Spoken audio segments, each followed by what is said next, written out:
Hello everyone.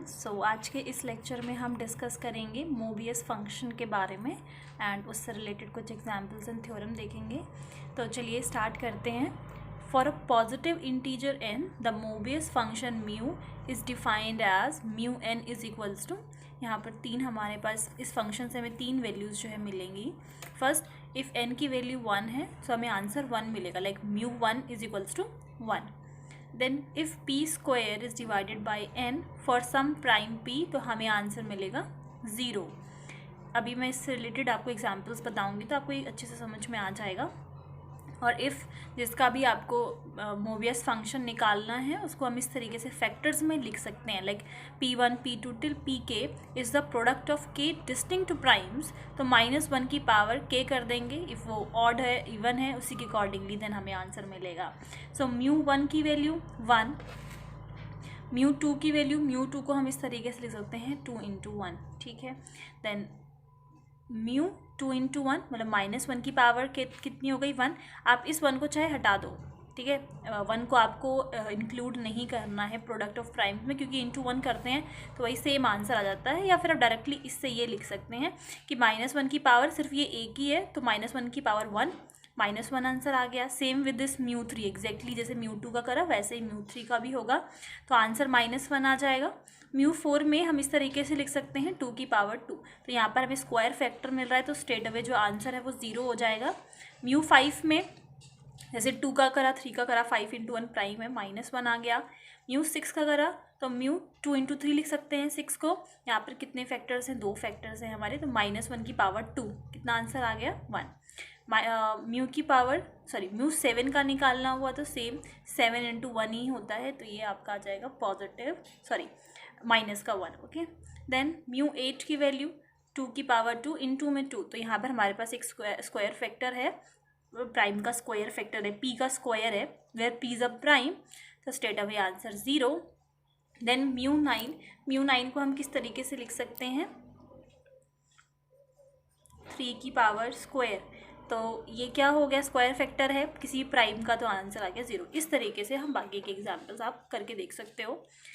हमारे पास theorem है Mobius function mu n is multiplicative का सिंपली मतलब ये है म्यू m n है तो हम इस तरीके से उसको अलग अलग करके लिख सकते हैं म्यू m × में म्यू n, जहाँ पर m और n जो है रिलेटिवली प्राइम होनी चाहिए, मतलब ये जो दोनों नंबर्स हम स्प्लिट करके लिख रहे हैं आपस में को प्राइम हो या फिर उनका जो GCD हो वो 1 के इक्वल आए। प्रूफ के लिए हम we consider the following 3 conditions. अब क्योंकि मोबियस का जो फंक्शन है वो 3 कंडीशन पे बेस्ड अपने आउटपुट देता है, तो हम इसीलिए 3 कंडीशंस के थ्रू इस मल्टीप्लिकेटिव प्रॉपर्टी को प्रूफ करेंगे। फर्स्ट पॉइंट है इफ़ m की वैल्यू 1 है तो म्यू mn को हम इस तरीके से लिख सकते हैं 1 × n, हम एक उसमें से 1 मान रहे हैं, ठीक है। Then this is equals to, क्योंकि हाईएस्ट GCD फिर भी आपके पास 1 ही मिलेगा तो ये केस ठीक है, 1 × n म्यू n ही हो जाएगा, या फिर आप इसको 1 × म्यू n भी लिख सकते हैं। 1 की वैल्यू क्या थी म्यू m थी, तो ये आ गया दिस। तो रिजल्ट अगर हम m की वैल्यू 1 लेते हैं तो एग्जैक्टली ट्रू आ रहा है, मतलब मल्टीप्लिकेटिव की जो प्रॉपर्टी है वो सेटिस्फाई हो रही है। सेकेंड था कि जो p स्क्वायर है वो डिविजिबल हो n से, where this p is a prime number. तो इस केस में क्या आता था, p स्क्वायर अगर डिवाइड होता था तो आंसर आता था हमारे पास स्ट्रेट अवे 0।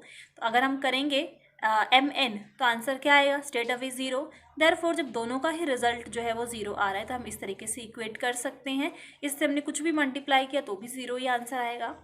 थर्ड केस है इफ़ m को मान लो इस तरीके से हमने लिखा है डिस्टिंक्ट प्राइम्स के फैक्टर्स में p1 p2 till pk n1 तक, और n को हमने q1 q2 टिल k2 तक लिख रखा है, ये डिस्टिंक्ट प्राइम्स हैं, ठीक है।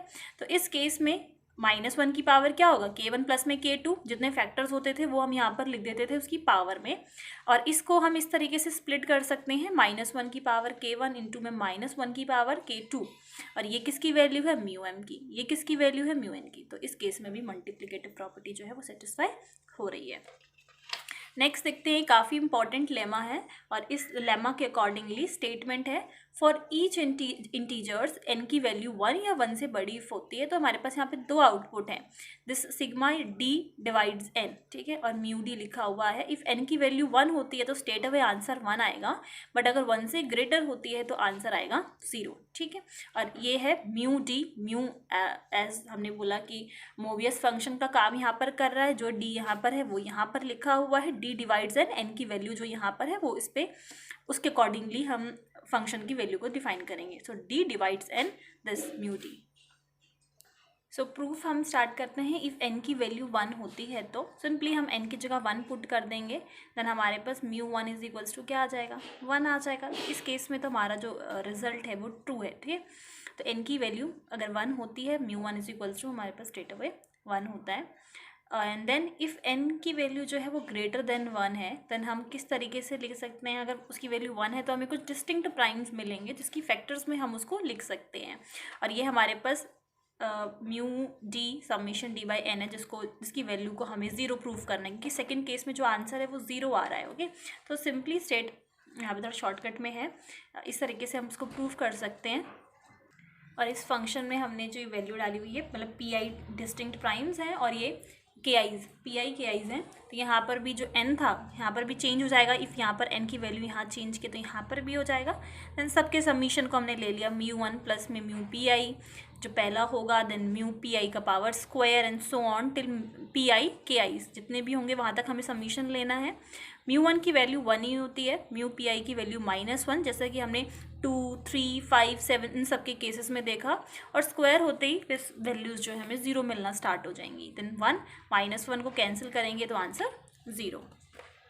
Next we have Mobius inversion formula and इसकी स्टेटमेंट है, जैसे कि यहाँ पर आप देख सकते हैं f n is equals to this लिखा हुआ है ना, यही सेम इस तरीके से हमने लिख रखा था, f n is equals to summation d divides n और म्यू डी या एफ डी फंक्शन, ठीक है। तो स्टेटमेंट ये रही। इसके अकॉर्डिंगली यहाँ पर आप देखिए ये कैपिटल एफ है और ये स्मॉल एफ है।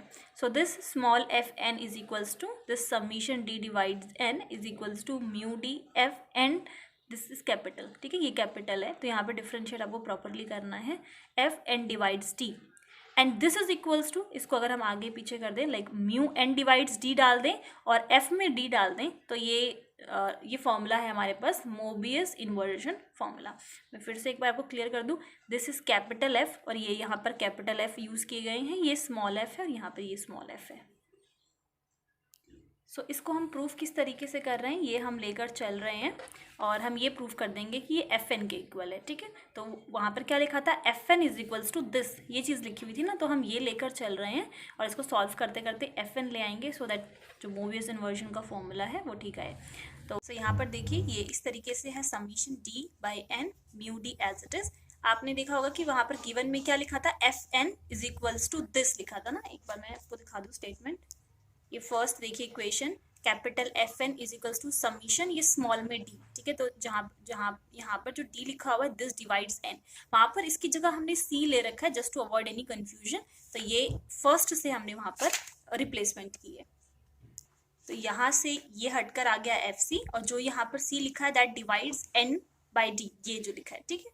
So this is equals to summation का पोर्शन एज इट इज है, इस समीशन को हमने इधर डिवाइड कर दिया, C divides N minus D, mu D को इधर शिफ्ट कर दिया, एफ सी जो है एज इट इज है। नेक्स्ट यहाँ पर ये जो एक्सप्रेशन है डी डिवाइड्स एन, वो जो है आप रिप्लेस कर सकते हो सी डिवाइड्स एन से, और जो सेकंड एक्सप्रेशन है सी डिवाइड्स एन बाई डी, उसको हम रिप्लेस कर सकते हैं डी डिवाइड्स एन बाई सी से। दोनों एक्सप्रेशन जो है सेम है।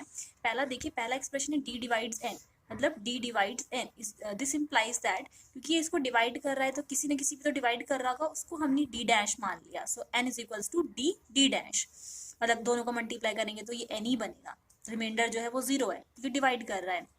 यहाँ में अगर मैं इस टी को इधर शिफ्ट करूँ, so N by D is equals to D dash आ गया। ये तो आपका पहला एक्सप्रेशन था, ओके। सेकेंड एक्सप्रेशन था C divides N by D, so C divides N by D, ये जो n बाई डी है वो क्या है, d डैश ही तो है। So c by d dash is equals to d, मतलब इसको इधर शिफ्ट कर दो, इसको इधर शिफ्ट कर दो, so n d dash is d, ये आ गया।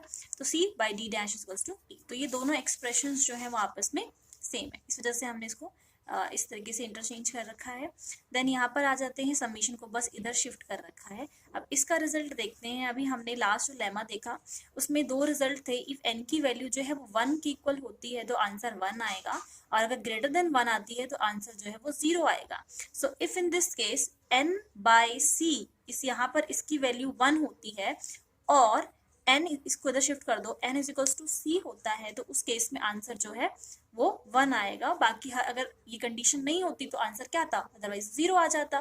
बाकी ये चीज जो है एज इट इज हमने यहाँ पर लिखी हुई है, c डिवाइड बाई n, और फ्रॉम 1 ये किसके इक्वल है, fn के इक्वल है, और यही चीज हमें प्रूव करनी थी। सो फ्रॉम 1 ये आ गए, इससे यहाँ पर आ गए। सो आई होप आपको मोबियस फंक्शन के बारे में अच्छे से समझ में आ गया है, बट इफ़ कोई डाउट है तो आप लोग मुझसे पूछ सकते हैं। And thank you for listening.